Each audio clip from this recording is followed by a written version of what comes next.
gamers? This is Zirillius from ZGC, and if you're wondering why you're looking at some strange thing on your screen, this is a reference to The Boss, which this quote is from Squex Joshua. Because the bottom gets cut off, it's a reference to the bagworm cocoon. So that's why they changed the name from Bug Slug to Bag Slug. Because I posted something on Twitter earlier this morning, saying it's bag, not bug. And there's a couple of things going around saying that, bug was cooler and was better, and Dffoo staff meetings and stuff like that. And Squex Joshua had to go ahead and pipe in for that. And speaking of Twitter, all my social media links are down there in the description, so be sure to check those out. And before we go ahead and get this run started, just want to go over these moves. I'm not going to read them off, but I did not fail at these quests because I just ran full synergy with LDs. Everybody had LDs, and I had a burst in here. So yeah, I did not fail a single one of these runs. I mean, these are just straight up first try runs.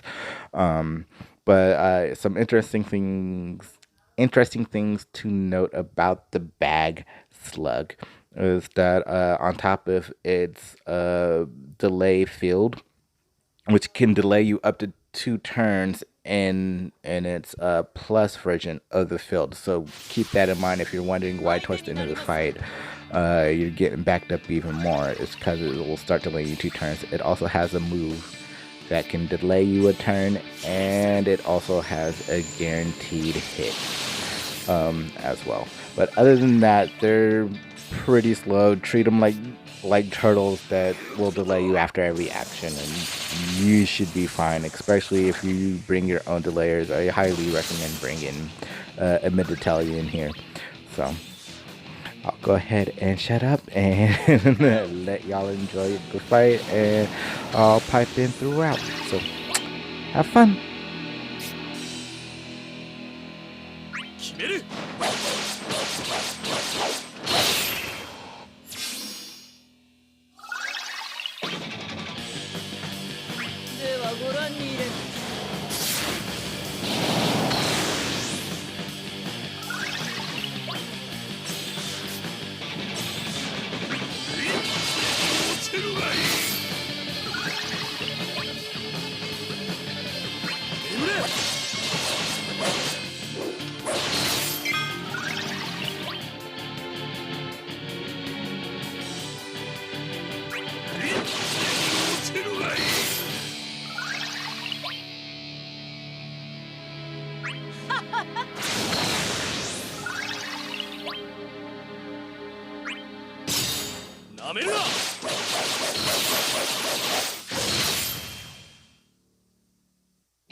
So something about the Bag Slug, especially for those of you struggling with the chaos and you're not exactly running a delay slash turn manipulation slash turn elite team, is that pretty much any move that they do, they will become uncaged. So like in that sort of situation, it almost might be better for them to, you know, get a hit off. That way you can actually do full damage to them, because while they're encased, their defense just skyrockets.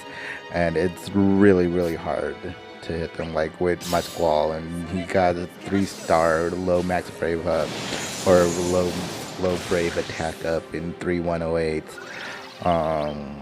Yeah, he was only doing like about 4k per hit while they're encased. So yeah, just let them do the move and go from there. Oh, before we get too deep into this, these things are resistant to earth, so do not bring brothers. I've been seeing a lot of that in the co-op, so just change it to like Leviathan and slow him down a bit.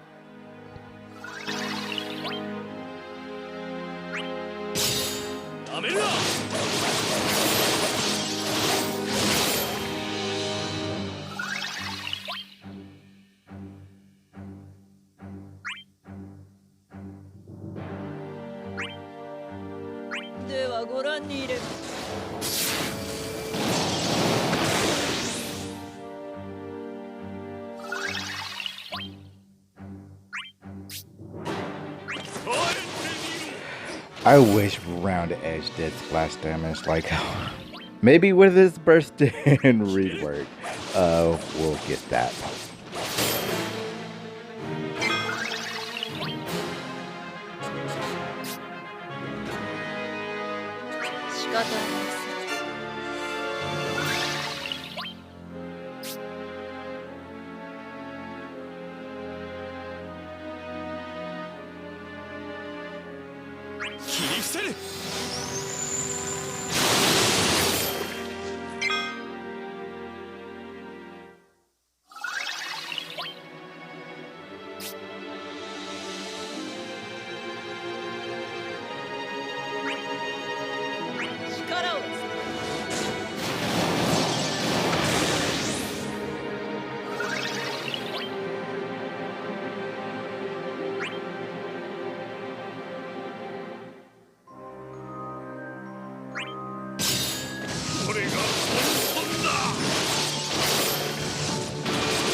On Squall's previous turn, I was debating on whether I should use my burst then or not, or go into his AA to a rough divide.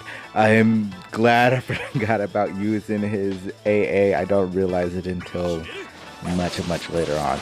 But yeah, I am glad I didn't use his AA, because I would have backed him up and I would not have been able to get this burst off.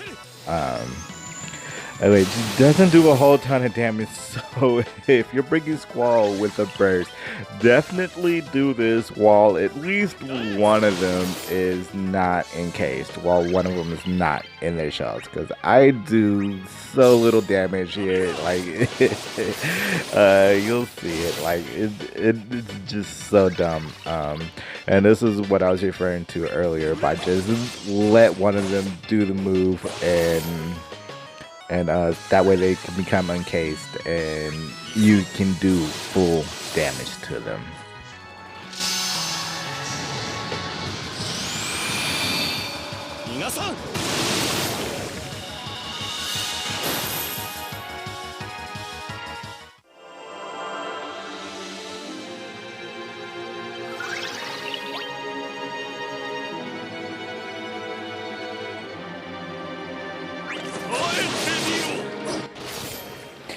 It's pretty much over at this point. It's just a matter of whittling down their HP. Now, I don't think they get enraged like both this run and my Chaos run. I did not kill them both at the same time, but I did manage to kill the remaining one on the very next turn.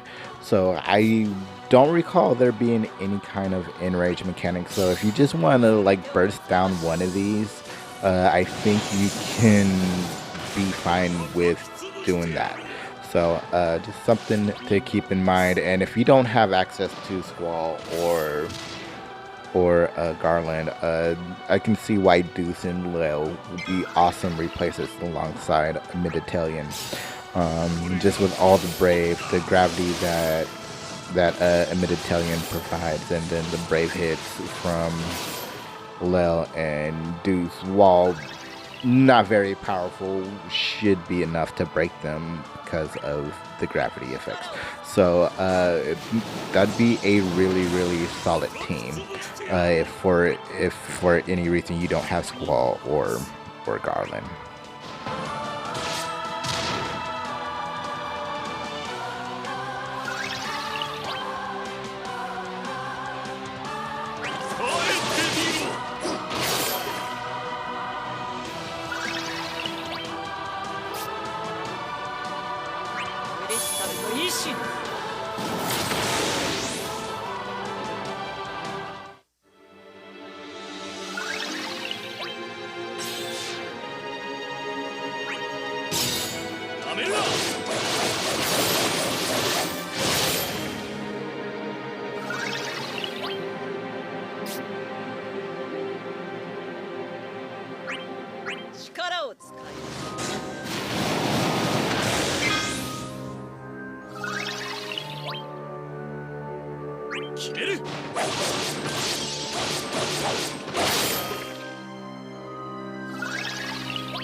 So one thing I will notate here is with my Chaos run, I did take a bit of HP damage. It was only about 6,000, 7,000 HP damage worth, but I still got a max score on that run. And you can see all the skill uses I have left. So you can definitely be very, very aggressive with this team right here.